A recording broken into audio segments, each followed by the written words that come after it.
लोग रेशियो देखते हैं। रेशियो मैथ का बहुत इंपॉर्टेंट लेसन है आपका, तो इसका बेसिक्स हम लोग समझेंगे। तो रेशियो मतलब अनुपात। अनुपात का मतलब होता है भाग, बेसिकली भाग ही होता है। इस तरह का साइन यूज किया जाता है अनुपात में। अब इसको कैसे बनाते हैं, क्या चीज होता है, तो सबसे पहले कुछ ट्रिक्स देखेंगे। पहला ट्रिक है a equals to M by N of B. अगर इस तरह का क्वेश्चन रहे तो a रेशियो b हो जाता है m रेशियो n, और b रेशियो a होता है आपका n रेशियो n। ये बहुत ही बेसिक सा ट्रिक है। एग्जाम्पल देखते हैं। जैसे कि क्वेश्चन है a equals to 2/5 of b, तो a रेशियो b कैसे निकालेंगे हम लोग, 2 रेशियो 5। ऊपर वाला अंक a के लिए और नीचे वाला अंक b के लिए। इसी को अगर हम लोग उल्टा करके रेशियो खोजेंगे, a रेशियो b के बाद b रेशियो a, तो हो जाएगा आपका ये 5 रेशियो 2। ठीक है। अब इसी पर एक दूसरा क्वेश्चन देखते हैं। अगर इस तरह का क्वेश्चन लिखा हुआ है 2a इक्वल्स टू 3b, अब a ratio b find out करना है, तो कैसे करेंगे। रूल बेसिकली ये कहता है कि गुना में है तो इधर आएगा तो डिवाइड में हो जाएगा। तो 3/2 ऑफ b, तो a रेशियो b क्या हो जाएगा, 3 रेशियो 2। राइट। इसको डायरेक्ट भी आप बना सकते हैं, 2 ratio a equals to 3 ratio b को direct a ratio b find out कर सकते हैं। याद रखिएगा, जब इस तरह का फॉर्मेट दिया रहे तो बाद वाला अंक पहले और पहले वाला अंक बाद में, बाद वाला अंक पहले और पहले वाला अंक बाद में, डायरेक्ट आंसर हो जाता है आपका। ठीक है। इसके बाद अगर क्वेश्चन कुछ इस तरह से दिया रहे, मान लीजिए 5% of a equals to 6% of b। अब आपको इसका अगर रेशियो फाइंड आउट करना है तो परसेंटेज से परसेंटेज उड़ा दीजिए, सीधे क्वेश्चन बच गया आपका 5a इक्वल्स टू 6b। तो a रेशियो b क्या हो जाएगा, यहाँ पर 6 रेशियो 5 हो गया। ठीक है। इसके बाद अगर डेसिमल में कोई क्वेश्चन आ जाए, मान लेते हैं 2.1a इक्वल्स टू 0.7b। अब ऐसा क्वेश्चन आ जाए तो इसको सॉल्व करेंगे कैसे। तो देखिए बहुत सारा तरीका है, ट्रेडिशनल मेथड भी है, लेकिन एक सिंपल सा तरीका सीखते हैं। डेसिमल के बाद एक अंक है, एक अंक है, डेसिमल उड़ा दीजिए। ठीक है। तो बच गया क्या, 7 और 21। 7 और 21 भाग लग जाता है, 7 ही क्या 7, 7 ही 21। तो आपका क्वेश्चन बनता है 3a इक्वल्स टू 1b। तो a रेशियो भी आपका हो जाएगा कितना, 1 रेशियो 3। ठीक है। बाद वाला अंक पहले, पहले वाला अंक बाद में। तो इस तरह से एक बहुत इंपॉर्टेंट क्वेश्चन आपका रहेगा 1/2 of a equals to 1/3 of b। ठीक है। इसी तरह से 2/5 of a equals to 3/6 of b, 3/10 of b। ठीक। तो इसको कैसे सॉल्व करेंगे, देखिए रूल ये कहता है, बेसिकली रूल ये कहता है कि जो बट्टा में है ना, इसको दूसरी ओर भेजिएगा तो आंसर बदल जाएगा। तो ये 5/2 हो जाएगा, इधर जाएगा 2/5 तो 5/2 हो जाएगा, और ये पहले से मल्टीप्लाई में 3/10 ऑफ b। ठीक। अब ऊपर नीचे अगर डिवाइड करें तो डिवाइड कर सकते हैं, 5 1 जा 5, 5 2 जा 10। ऊपर बचेगा क्या 3, नीचे बचेगा क्या 4। तो a रेशियो b क्या हो गया आपका 3 रेशियो 4। ये एक मेथड है। इसका सेकंड मेथड देखिए, डायरेक्ट क्वेश्चन सॉल्व करने का। सेकंड मेथड क्या है, 2/5 of a equals to 3/2 of b, sorry 3/10 of b। 5 1 जा 5, 5 2 जा 10। ठीक है। ऐसा हो गया। अब आप डायरेक्ट याद रखिएगा, इसका इसके साथ मल्टीप्लाई चलता है, ये रेशियो भी डायरेक्ट निकालेंगे, इसका इसके साथ मल्टीप्लाई चलता है 3, और इसका इसके साथ, पहले ये लिखा है बाद में ये 2 2 जा 4, डायरेक्ट आपका आंसर आ जाएगा। ठीक है। अगर ये बाई में लिखा हुआ क्वेश्चन रहे, बाई में लिखा हुआ क्वेश्चन है, तो डायरेक्ट आंसर आप लिख दीजिए a रेशियो b का। जो नीचे में है डायरेक्ट 1/1 रहे तब, ऊपर भी 1 नीचे भी 1, तो इसको लिख दीजिए 2 रेशियो 3। ठीक। अगर मान लीजिए कोई क्वेश्चन ऐसा रहता है 2/3 of a equals to 5/7 of b। अब आपको a ratio b find out करना है।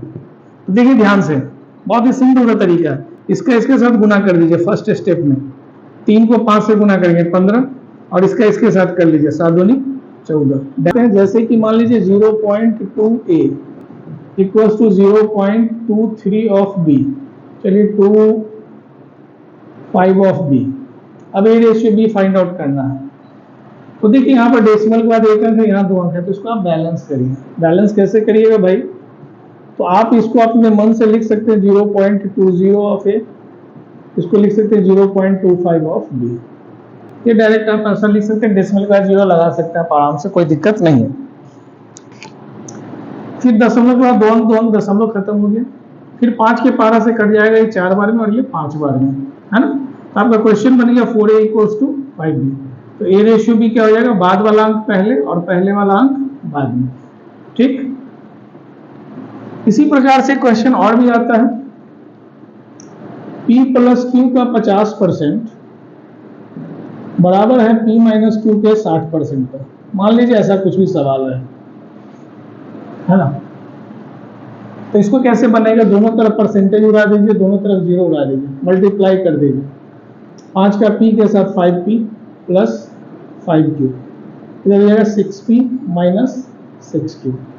ठीक है ना, ये इधर आ जाएगा, ये उधर चला जाएगा।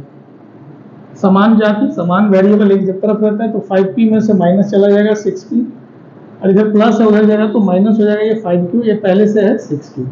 6 5 घटाइएगा तो -1p, और 6 5 इधर जोड़ना होगा तो कितना हो जाएगा आपका 11 -11q, माइनस माइनस कट गया तो p/q आपका हो जाएगा बाद वाला अंक पहले, पहले वाला अंक बाद में। ठीक, तो इस तरह से क्वेश्चन सब आपका सॉल्व हो जाता है। ठीक है ना, इसमें बिल्कुल शॉर्टकट भी आपका चलता है, डायरेक्ट भी आप बना सकते हैं। देखिए यहाँ पर समझने वाली बात यह है कि आप लॉजिकली देखिएगा कैसे बनता है। 0 उड़ा दिया हमने, डेसिमल उड़ा, 0 उड़ा दिया, परसेंटेज उड़ा दिया। p बड़ा डिजिट है तभी तो p में से q घट रहा। तो एक बार इसको गुना करिए, सॉरी जोड़िए, एक बार इसको जोड़िए, 6 और 5 11, एक बार इसको घटाइए। अब किससे किसको घटाना ये नहीं मैंने कहा, बड़ा से छोटा घटाना, आपका आंसर आ जाएगा। 2 को देखते हैं, टाइप 2 भी बहुत इंपॉर्टेंट है आपका। जब क्वेश्चन इस तरह से दे दिया जाए, a/b = 2/3 है, b/c आपका 4/5। ठीक है, इसको हम 2 मेथड से फाइंड आउट करेंगे, a/b b/c निकालना है हमें। 2 मेथड से इसको फाइंड आउट करेंगे। फर्स्ट मेथड देखिएगा, a/b को हम लोग लिख देते हैं, a/b है 2/3, b का वेरिएबल बीच में रहेगा और नीचे 4 5। अब गुना करेंगे ऐसे, 2 का 4 के साथ गुना, 2 का 4 से के साथ गुना, 4 दूनी 8, 3 का 4 के साथ गुना 12, और फिर 3 का 5 से गुना 15। फिर से देखिए जैसे इंसान चलता है, फर्स्ट स्टेप चला 4 दूनी 8 या 2 चौके 8, फिर इसका गुना 3 चौका 12, फिर इसका गुना 15। आंसर। इसका एक और तरीका है जो डायरेक्ट शॉर्ट में बनता है आपका, 2/3, b/3 4/5, उल्टा n बनाइए, ऐसे डायरेक्ट उल्टा n बनाइएगा, उल्टा n, 4 दूनी 8 या 2 चौके 8, फिर 3 को 4 से गुना करेंगे 12, फिर 3 को 5 से गुना करेंगे 15, डायरेक्ट आंसर आएगा। ठीक है, तो ये भी काफी ज्यादा इंपॉर्टेंट क्वेश्चन, इस तरह से क्वेश्चन सब आता है। हालांकि इसमें और भी वैरायटी आएगा जो कि हम लोग बाद में देखेंगे। कुछ और एक दो क्वेश्चन इसमें देख लेते हैं।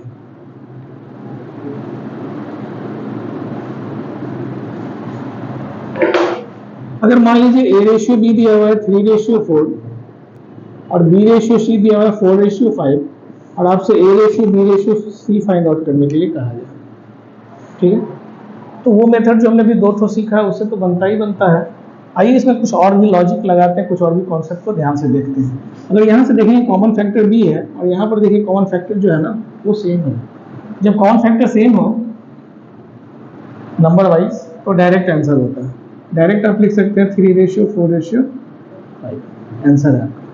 अगर आप उस मेथड से भी बनाते हैं n वाले मेथड से या फिर गुना करने वाले मेथड से तो भी काट वाट करके यहाँ आंसर आएगा। इतना ही याद रखिएगा, जब भी आंसर करना रहता है सबसे लीस्ट वैल्यू काट छाट के जो होता है वही देते हैं। और काटने समय रेशियो इस बात का भी ध्यान रखना होगा कि जो सारा का सारा अंक कटेगा तभी काटेगा, ऐसा नहीं कि कुछ भी काट 2 अंक कट रहा है या काट दिए, ऐसा नहीं है। अच्छा, कभी कभी क्वेश्चन ऐसे भी पूछेगा आपसे a/c फाइंड आउट करिए, a/c। a/c डायरेक्ट बनता है, यहाँ पर a का वैल्यू और ये c का वैल्यू है ना। अच्छा ध्यान दीजिएगा कि यहाँ पर ये सेम हो रहा है, हर एक क्वेश्चन में ऐसा नहीं होता है। इस प्रोसेस से आना होगा, तीनों आएगा तभी बनता है, नहीं तो आप डायरेक्ट 4 तिया 12 और फिर ये लास्ट वाला भी बना सकते हैं। बाकी हम लोग क्लास में इस तरह के क्वेश्चन सब आगे और बनाएंगे। एक और क्वेश्चन इस पर देख लेते हैं। अगर मान लेते हैं ए रेशियो बी दिया हुआ है 3:4 और बी रेशियो सी दिया हुआ है 8:9। अब आपसे A ratio B ratio C पूछा जा रहा है, अब कैसे बनेगा? फिर से बात, मेथड बहुत सारा है। एन बना करके आप बना सकते हैं, मल्टीप्लाई करके भी बना सकते हो। सबसे शॉर्टकट तरीका सीखते हैं। पूरा खेल कॉमन फैक्टर का होता है। कॉमन फैक्टर यहाँ पर बी है, यहाँ पर कॉमन फैक्टर पर ध्यान से देखिए। कॉमन फैक्टर को बराबर किया जा सकता है कि नहीं, एक लॉजिक है। कॉमन फैक्टर को बराबर किया जा सकता है कि नहीं। बराबर करने का सिर्फ एक ही शर्त है, मल्टीप्लाई करना, गुना करना। सिर्फ आप गुना करके ही बराबर कर सकते हैं और कुछ नहीं करके, सिर्फ गुना करके। तो अगर आप इसको ध्यान से देखिएगा, इसको 2 से अगर गुना कर दिया जाए तो बराबर हो गया। तो अगर ऊपर वाले सेक्शन में गुना करें तो दोनों में करेंगे, नीचे वाले में कुछ नहीं। अगर नीचे वाले में करना हो तो दोनों में करेंगे। तो डायरेक्ट आंसर उसके बाद आ जाएगा। आपका क्वेश्चन बन गया 3 दूनी 6 अनुपात 8 अनुपात 9, डायरेक्ट आंसर। लेकिन यहीं पर अगर आपसे पूछ लिया जाए कि भाई A ratio C find out करिए, कई बार एग्जाम में सिर्फ A ratio C find out करने के लिए कहा जाता है, ठीक है ना। तो यहाँ पर ए का वैल्यू देखिए और सी का वैल्यू देखिए, 6:9 है। ये कटेगा, छोटा रूप 3 दूनी 6 3 तिया 9, ये आपका फाइनल आंसर होगा, ठीक है। तो ये भी क्वेश्चन पूछा जा सकता है, ये भी क्वेश्चन पूछा जा सकता है। इसमें और भी वैरायटी क्वेश्चंस आते हैं, जैसे कि दे देगा ए रेशियो बी है और फिर बी रेशियो सी नहीं, सी रेशियो ए दे दिया जाएगा, ऐसा इस तरह के क्वेश्चन पूछ दिए जाते हैं, ठीक है ना। या फिर ऐसे पूछ दिया जाएगा ए रेशियो बी दिया हुआ है और फिर बी रेशियो सी नहीं, सी रेशियो बी दे दिया जाएगा, ऐसे दे दिया जाएगा। इस तरह से वैरायटी में भी क्वेश्चन आता है जहां पर कॉमन फैक्टर आपको सेम दिख नहीं रहा होता है, डायरेक्ट इस तरह के फॉर्मेट में नहीं दिख रहा होता है। तो इस तरह के क्वेश्चन सबको भी सॉल्व किया जाता है, वो क्वेश्चन हम लोग बाद में बनाएंगे। है एक और तरीका से इसको बनाया जाता है इस तरह के क्वेश्चन को, वो भी देख लेते हैं। क्योंकि अगर आप बिल्कुल कमजोर हैं और आपसे नहीं बनता है क्वेश्चन सब, तो एक और तरीका है वो देख लीजिए।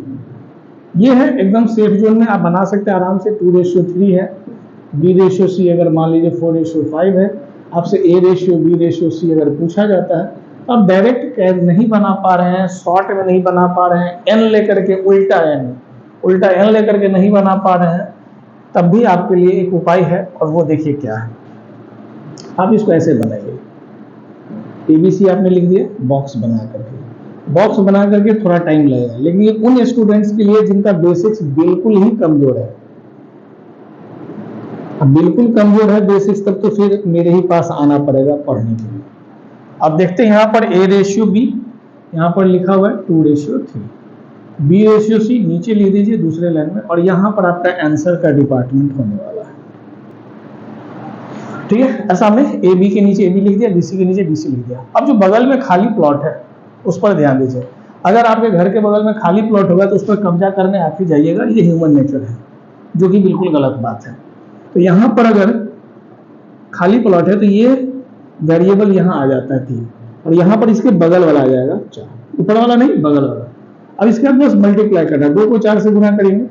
हम यहाँ पर लिख दे रहे हैं 2 × 4, यहाँ हो जाएगा 3 × 4, और यहाँ हो जाएगा आपका 3 × 5। ऊपर से ऐसे गुना होता है, 4 × 8 12 15, तीनों कटेगा, काट दीजिएगा, नहीं कटेगा तो यही आंसर है। तो ये भी एक मेथड है, बट इसमें थोड़ा टाइम लगता है। मेरा अगर पूछेगा तो फेवरेट मेथड है एन बना करके, उल्टा एन बना करके। डायरेक्ट आंसर आता है 4 × 8 4 × 12 3 × 5 15। इस मेथड की एक और अच्छी बात होती है कि अगर मुझसे सीधे क्वेश्चन पूछ लिया जाए कि भाई ए रेशियो सी बता दीजिए आप, तो हम लोग सिर्फ ए का वेरिएबल देख लेंगे 4 × 8, और ये वाला वेरिएबल छोड़ देंगे, इस पर आ जाएंगे सी का वेरिएबल 3 × 5 15। तो डायरेक्ट आंसर जो भी पूछा जाता है उस पर भी आप जा सकते हैं। ये मेरा फेवरेट है। बाकी आपको जैसे समझ में बनाइए। अगर बेसिक्स बहुत कमजोर है तो आप ढेर सारा क्वेश्चन बनाइए, क्लास में आपको प्रैक्टिस करवाया जाता है, और इस पर तो लगभग 50 क्वेश्चन 40 क्वेश्चन हम लोग आराम से बनाने वाले हैं। फिर वर्ड प्रॉब्लम वगैरह आएगा, इसमें और भी वैरायटी आएगा, एबीसी है, फिर एबीसीडी आएगा, और भी बहुत सारा क्वेश्चन सब आएगा जो हम लोग अगले क्लास में करेंगे, ठीक है।